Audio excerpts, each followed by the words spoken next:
La mona de Pasqua. La mona de Pasqua és una tradició ben viva que acumula segles d'història i que ha anat evolucionant al llarg del temps.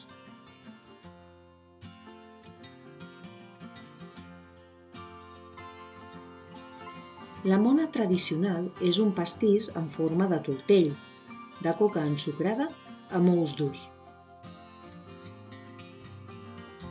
La tradició es mantenia històricament fins que els fillols rebien la primera comunió.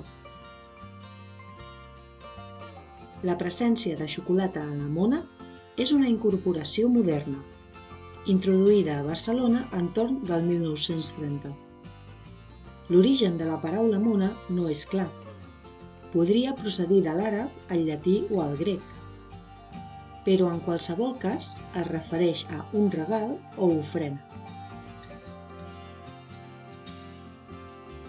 L'encarregat de regalar la mona és el padrí, una figura que es manté vigent, però que tenia encara més rellevància en el passat.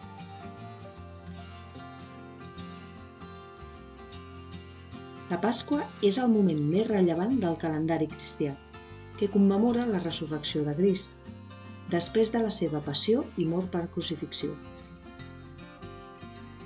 És el moment en què culmina la Setmana Santa i acaba la prohibició de menjar carn, llet i ous que regeix la Quaresma. Per als cristians és un moment de joia i alegria, que també coincideix amb la celebració de l'arribada de la primavera.